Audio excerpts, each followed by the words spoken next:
Today, Great.com talks with Dorothy Gibbons, who is CEO of The Rose.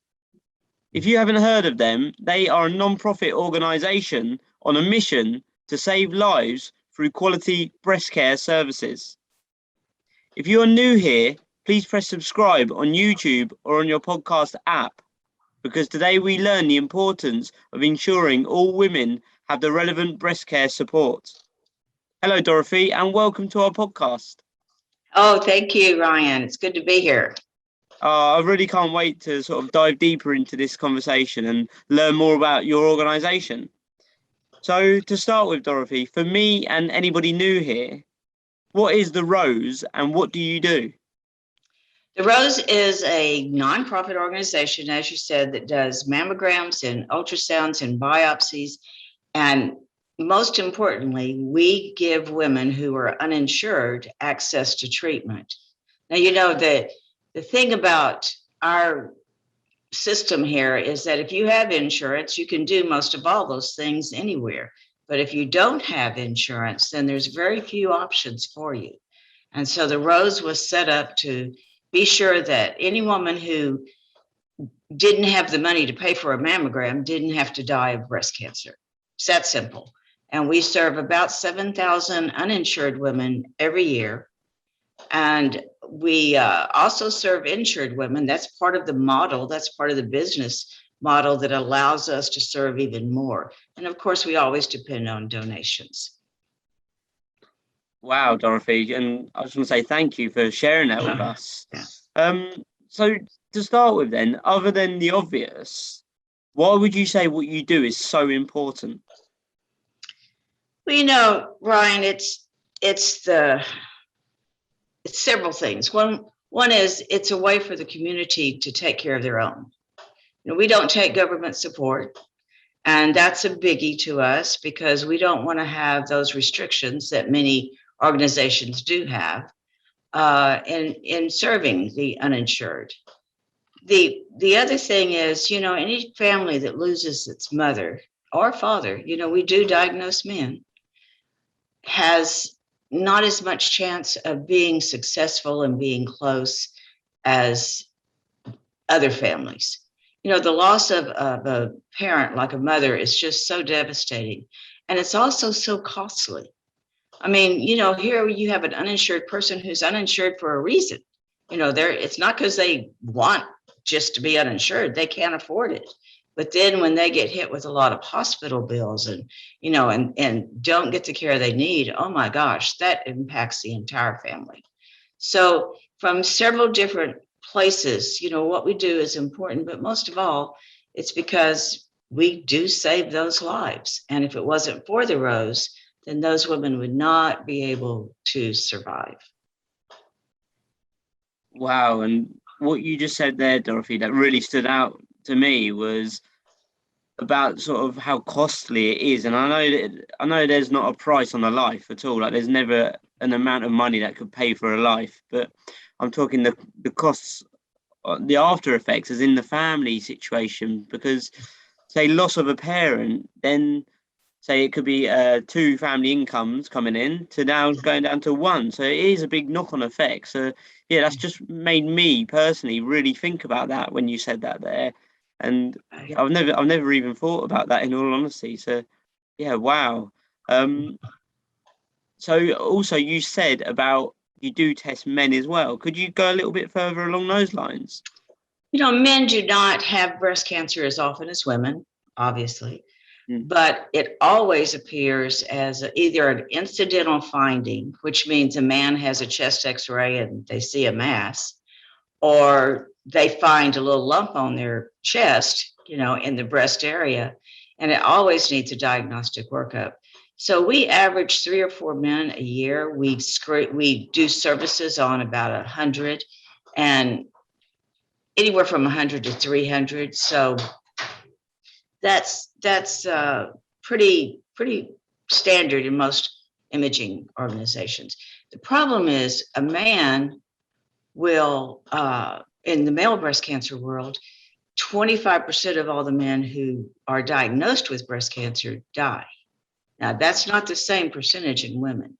And it's always because they didn't think it was anything. They didn't go get it checked. It's had time to spread. It's just that simple.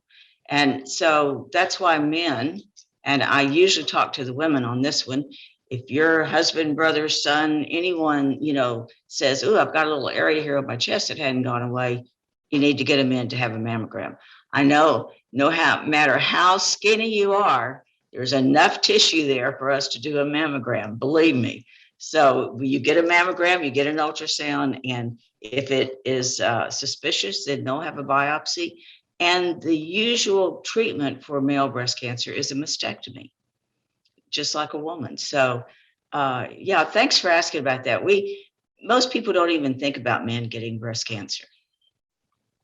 Oh, to be fair, I've heard of it, Dorothy, in the past, but I've never really heard of it like in this much depth. So yeah, I think it's very important as well to be aware of that, especially for, say, males, because we are so, is it oblivious? Could be the right word. Like we just think, no, surely this is for women only, but it's not. You've just obviously said it there. So yeah, I think that's super important. So the next question then, Dorothy, would be sort of, since its founding in 1986, what have been some of your greatest challenges and how have you overcome them? Oh, good heavens. It's always a matter of funding, always a matter of too many women needing help. But often it's also a matter of making women aware, just what you're helping us do today. We see too many young women being diagnosed with breast cancer. And unfortunately, about 25-30% of all those women who are diagnosed in their 30s or 40s have just had a baby. So some of what our message has been lately is to make sure those young women know that if they find anything different, they too need to get on in, no matter that they haven't turned 40 yet. And there's so many different recommendations out there about when you should start having your annual mammogram.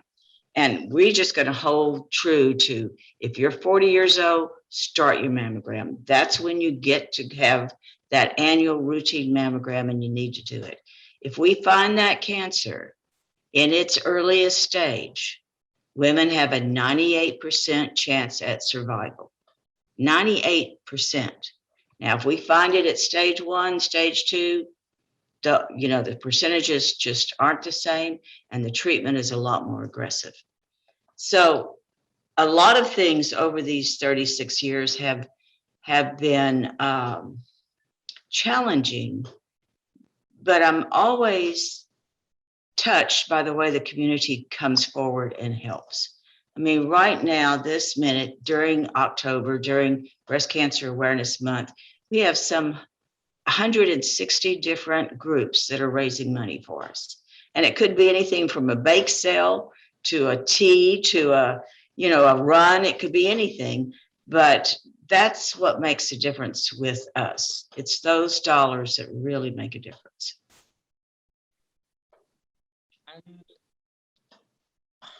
Again, you said there about getting these things early. Like the earlier we can, say, find the potential lumps or cancers, is when, or you guys can make the biggest impact to support that individual. So I don't know, Dorothy, if you could briefly tell us the process. Obviously, I know we're sort of time restricted, but could you sort of share with us, say, what it looks like for, say, a potential woman calling you up on the phone or coming in to then being tested and then the results? Like, what would that process look like roughly? Well, the very first question we're going to ask you is, are you having a problem when you call in? Because if it's just your annual and you just need a screening mammogram, that's one procedure. That's a whole different process. We either clear you for being sponsored, and that's what we call our charity program, because we don't ever call our women indigent or poor. We tell them that someone is sponsoring your services. So they do have to meet a financial criteria. They, cannot have any kind of insurance. But if they are insured, then we take that. Now, if you tell us that you've got a lump or something's going on in your breast, or your mother died at your age from breast cancer, then we're going to have a diagnostic workup. And that's going to involve a diagnostic mammogram, which is more than just a routine, could have different views. And it usually includes an ultrasound. And the doctor is in the room while you're having this done so that they can immediately tell you the results. And women can handle most anything, honestly. But if you have to wait 2 or 3 weeks to find out what the results of a test are, that drives us crazy. So, the doctor says, oh, this is nothing. It looks like a cyst. We could drain it right now. Or, we're going to wait and see if it just, goes down. Or they say, this is a solid area and we need to get your biopsy scheduled. Now, see, that's just a whole different way of doing it. And so that woman's going to know that day what's ahead of her. And during a biopsy, there's different kinds of biopsies. One is done with the help of a mammogram machine, and that's usually when you're looking for calcifications, the earliest you could find cancer. The other is done with an ultrasound machine for ultrasound guidance, and it is usually when you have a palpable lump, some area in your breast doesn't feel right. If I had one other thing to tell women, it would be, don't be afraid to check your breast. Your breast should be like mirror images. You find something on one side you don't find on the other, that could cause some concern. But do it regularly. Don't be afraid to, your hands are free. And it's when a lot of women find their own cancers. So it's just one of those things we don't want to overlook. Yeah, I mean, again, that's super important. Like you said there, like for women especially, like to check themselves. I feel like we as humans know our bodies more than anybody else knows our bodies. So if there is anything that anyone say potentially notices a difference, I feel like always reach out and ask for that relevant support and information. So Dorothy, also then going on from that with the screening side of it. Have you noticed that the whole COVID situation has had an impact on what you guys do at all? Absolutely. There was a time when we had to physically shut down for about 4 or 5 weeks, but now we're having to space our appointments so much that it's interfering with the number of women we can do every day. But the other hand is a lot of women are concerned about going to a hospital to have a mammogram. Now, our clientele, Ryan, they don't have to worry about that because we're in a freestanding building. So I think ours have been a little more diligent about getting their routine, not quite as afraid. But across the nation, across the world, if you have screenings going on, they've dropped. And what's going to happen with that is we're going to find those cancers eventually, but they're going to be a lot bigger than they would be now. And again, like we said, that's going to impact treatment. It's going to impact your options of survival. And, that is so important because cancer can be so dangerous and so aggressive. And depending on what type it is, there's 19 different kinds of breast cancer. And all of them could have a different impact depending on your own body. So yes, it's definitely had that. We're telling women, don't put it off, COVID or not, go get it done, because that's just not something you want to mess with. You shouldn't be afraid of finding the cancer. Just be afraid of finding it late. Mm. Yeah, I mean, again, I just feel like that's so important. And there's a quote that says, "Never put off until tomorrow what can be done today." So I feel like, for women, that's what we're talking about today. Even men, for like men's genitals too. Like it's so important to just always check up on yourself because, again, like you say, if you can get in there early, there's more chance of say treatment and survival, etc. And so it's super important. So there's another thing that's impacting women not having their screening, and that's that so many have lost insurance. So many have, left their jobs or had their jobs eliminated. And there's just a whole huge number of people out there, that are putting off all kind of health tests, simply waiting until they get insurance. So, our world is so dependent on that dictating our health. And it's a shame. So really is. my next question then, Dorothy, would be, what are, say, some of the biggest needs of the individuals that you support, and how are you part of the solution? Well, as we were talking about that financial cost, even of just having a mammogram and a diagnostic workup and a biopsy, that can run, $2,000 or $3,000. Wow. Many of our women are single head of households. And it's not only that you have to come up with the money, it's also that you have to find the time to go. And you have to have, if you are employed, your employer letting you off to go and do all this. So I think that because we have the mobile coaches that go to women where they live, work, and all of that, that helps with the convenience end. And also we have some different hours that women can come in. But mainly it is that when they qualify for, sponsorship, and it's 200% poverty level, we're very transparent with that, which is still way too little, believe me, and uninsured, then we can pave that way for them to get these tests. That's probably the most important thing. Most women that come to us are not going to be diagnosed for breast cancer, but just having that peace of mind after you've found something, or if you have a heavy family history. And I just want to say one thing, 95% of all the women that are diagnosed do not have a family history. Wow. So we got to be really sure that we don't say, oh, well, I don't have family history, it ain't going to happen to me. Well, that's not what we know. So it's all those things that we help the woman with. Now, when she is diagnosed, our patient navigators, then they are the ones that are getting them into treatment. They're the ones that are finding the program that they can qualify for.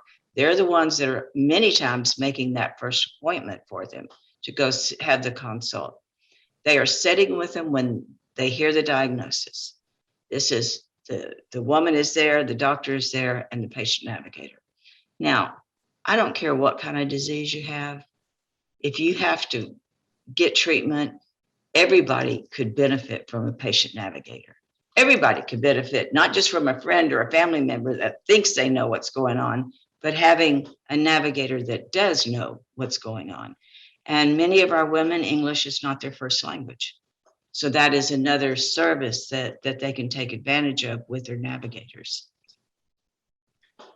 Yeah, that's super, super important. I feel like what you just said there again, Dorothy. So yeah, just thank you again for sharing that. So as we sort of start to wrap up now, I'd like to know if there's any, say, one, say, success story that really stands out. And I'm sure that you've probably got many success stories, but is there, say, one thing that's happened over the years that's really stood out to you that you could share with us at all?